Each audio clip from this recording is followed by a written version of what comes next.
ઓમ નમો નારાયણ મિત્રો. જય શ્રી કૃષ્ણ. કોમેન્ટની અંદર જય શ્રી કૃષ્ણ લખવાનું ભૂલશો નહીં. શ્રીમદ ભાગવતના છઠ્ઠા સ્કંદના 8મા અધ્યાયમાંથી શ્રી નારાયણ કવચ ત્વષ્ટા ઋષિના પુત્ર વિશ્વરૂપ ઇન્દ્રને કહે છે. વિશ્વરૂપ કહે છે, જ્યારે ભયનો સમય પાસે આવ્યો હોય ત્યારે મનુષ્ય હાથ પગ ધોઈ આચમન કરી ઉત્તર દિશા તરફ મુખ રાખી નારાયણ કવચનો પાઠ કરવો જોઈએ. જ્યારે ભય આવે ત્યારે શ્રી નારાયણ રૂપ નામનું બખ્તર આપણે ધારણ કરવું જોઈએ. તો મિત્રો નારાયણ કવચનો પાઠ આપણે નિત્ય કરવો જોઈએ. તો નારાયણ કવચનો પાઠ આ રીતે છે. ગરુડની પીઠ પર ચરણ કમળ ધારણ કરનારા, 8 સિદ્ધિઓવાળા, 8 બાહુઓવાળા અને તે 8 બાહુઓ વિશે જો વાત કરીએ તો શંખ, ચક્ર, ઢાલ, ગદા, બાણ, ધનુષ્ય તથા પાસને ધારણ કરનારા શ્રી હરિ મારી સર્વ પ્રકારે રક્ષા કરો. જળમાં મત્સ્ય અવતારધારી ભગવાન જલતંતુઓથી તથા વરુણના પાસથી મારી રક્ષા કરો. માયાથી બટુક બનેલા વામનજી સ્થળમાં મારી રક્ષા કરો. વિશ્વરૂપ ત્રિવિક્રમ ભગવાન આકાશમાં મારી રક્ષા કરો. જેના અઠાસ્યથી દિશાઓ ગાજી ઉઠી હતી અને ગર્ભિણીઓના ગર્ભ કડી ગયા હતા, એવા ઋષિ ભગવાન દુર્ગ, વન અને યુદ્ધ ભૂમિમાં મારી રક્ષા કરો. પોતાની દાઢથી પાતાળમાંથી પૃથ્વીનો ઉદ્ધાર કરનારા ભગવાન યજ્ઞમૂર્તિ વરાહ માર્ગમાં મારી રક્ષા કરો.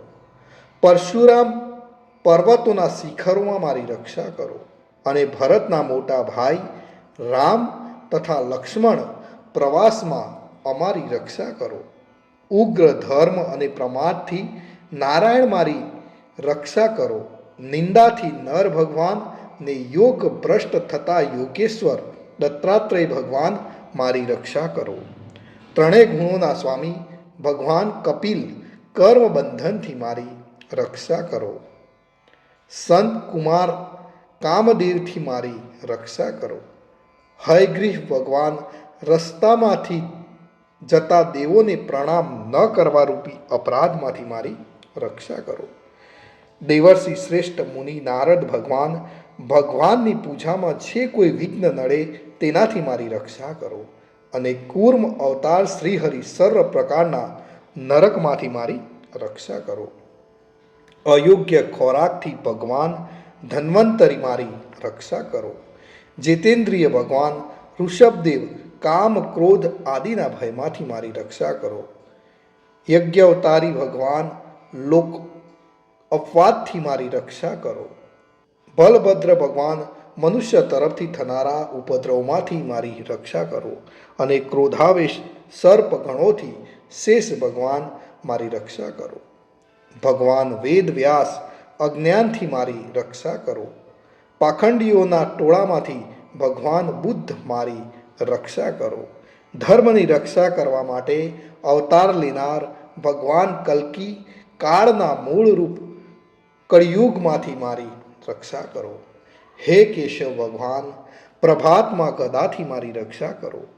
હે વેણુધર ભગવાન ગોવિંદ આ સંકટ કાળમાં મારી રક્ષા કરો. ઉદાત શક્તિ નારાયણ ભગવાન પ્રાહન કાળમાં મારી રક્ષા કરો. અને ચક્રધારી ભગવાન વિષ્ણુ મધ્યાહનકાળમાં મારી રક્ષા કરો. મધુ દૈત્યને મારનારા ઉગ્ર ધનુર્ધારી ભગવાન વિષ્ણુ ત્રીજા પહોરમાં મારી રક્ષા કરો.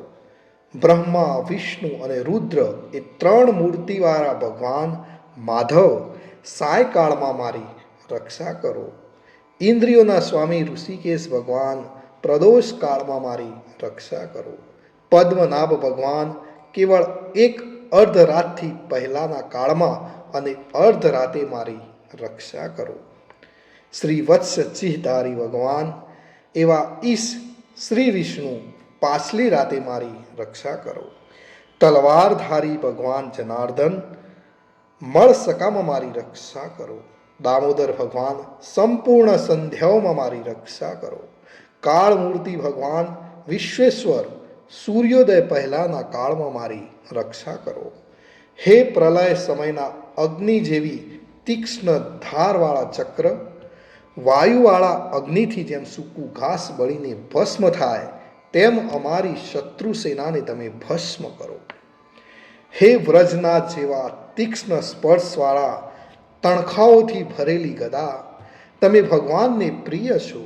તમે કુષ્માંડ, યક્ષ, રાક્ષસ, ભૂત તથા ગ્રહોનો ભૂકો કરી નાખો તથા શત્રુઓના ચૂરે ચૂરા કરી નાખો. હે પંચજન્ય શંખરાજ, શ્રી કૃષ્ણ ભગવાન તમને ફૂંકીને ભયંકર શબ્દ કરે છે અને તેનાથી શત્રુઓના હૃદય કંપે છે. હે પંચજન્ય શંખરાજ, તમે રાક્ષસો, પ્રમથો, પ્રેતગણ, માતૃકાગણ, પિચાસ, બ્રહ્મ રાક્ષસ તથા બીજા ઘોર દ્રષ્ટિવાળાઓને નસાડી મૂકો. હે તીક્ષ્ણ ધારવાળી તલવાર, તમે ભગવાનના હસ્ત દ્વારા પ્રેરાઈને મારા શત્રુઓના સૈન્યને કાપી નાખો. હે સેંકડો ચંદ્ર જેવા મંડળ સમાળ ઢાળ, તમે શત્રુઓની આંખોને ઢાંકી દો તથા પાપી નજરવાળાઓની પાપ દ્રષ્ટિને હરી લો. અમને ગ્રહોથી, કેતુઓથી, મનુષ્યોથી, સર્પોથી, દાઢવાળા પ્રાણીઓથી તથા પાપોથી જે ભય થાય છે તે સૌ તથા જેઓ અમારા સુખમાં વિઘ્ન કરનારા છે તે સર્વે ભયો ભગવાનના નામરૂપ અસ્ત્રના કીર્તનથી જ નાશ પામો. વૈદિક સ્ત્રોતોથી સ્તુતિ કરાયેલા વેદમય તથા સમર્થ ગરુડ ભગવાન, સર્વ સંકટોમાં મારી રક્ષા કરો તથા વિશ્વસેન ભગવાન પણ પોતાના નામો લેવા વડે સર્વ સંકટોમાંથી મારી રક્ષા કરો. શ્રી હરિના નામ, રૂપ, વાહન અને આયુધો સર્વ દુઃખોમાંથી અમારી રક્ષા કરો. ભગવાનના મુખ્ય પાર્ષદો અમારી બુદ્ધિ, ઇન્દ્રિય, મન તથા પ્રાણની રક્ષા કરો. આ સાકાર નિરાકાર જે કંઈ જગત છે સર્વ ભગવાનનું જ સ્વરૂપ છે. આ સત્યથી મારા સર્વ ઉપદ્રવો નાશ પામો. અભેદ દ્રષ્ટિવાળા મનુષ્યોને ભગવાન પોતે ભેદરહિત જોવામાં આવે છે, તો પણ તે પોતાને માયાથી આભૂષણો, આયુધો તથા ચિહ્ન નામની શક્તિઓને ધારણ કરે છે. તે સત્ય પ્રમાણ વડે જ સર્વજ્ઞ તથા સર્વવ્યાપક ભગવાન શ્રી હરિ સર્વ પ્રકારના રૂપો વડે સર્વદા અમારી રક્ષા કરો. શ્રી નૃસિંહ નામના ઉચ્ચારણથી જ જળ, વાયુ, અગ્નિ આદિનો પ્રભાવ પોતાના તેજથી દૂર કર્યો છે એવા લોકના ભયને દૂર કરનાર ભગવાન નૃસિંહ સર્વત્ર ચારો તરફથી અમારી રક્ષા કરો. મિત્રો, આ નારાયણ કવચ જે કરે છે એને કેવું ફળ કથન મળે છે એની જો વાત કરીએ તો વિશ્વરૂપ કહે છે, હે ઇન્દ્ર, આ નારાયણ કવચ તમારી આગળ કહ્યું જે ધારણ કરવાથી તમે શ્રમ વિના અસુરોના અધિપતિઓને જીતશો. આ નારાયણ કવચને ધારણ કરનારો મનુષ્ય નેત્રથી જેના તરફ જુએ અથવા તો પગ વડે જેને અડકે તે તુરત જ ભયમાંથી મુક્ત થાય છે. આ કવચ ભણનાર પુરુષને કોઈ દિવસ રાજાઓ તરફથી, ચોર તરફથી, ગ્રહો તરફથી, વ્યાઘ્ર આદિ તરફથી, બીજા કોઈ તરફથી કોઈ ભય રહેતો નથી. તો મિત્રો, આ હતું નારાયણ કવચ. ભગવાન સર્વનું રક્ષણ કરે એવી જ મારી પ્રાર્થના. જય શ્રી કૃષ્ણ, જય શ્રી કૃષ્ણ, જય શ્રી કૃષ્ણ.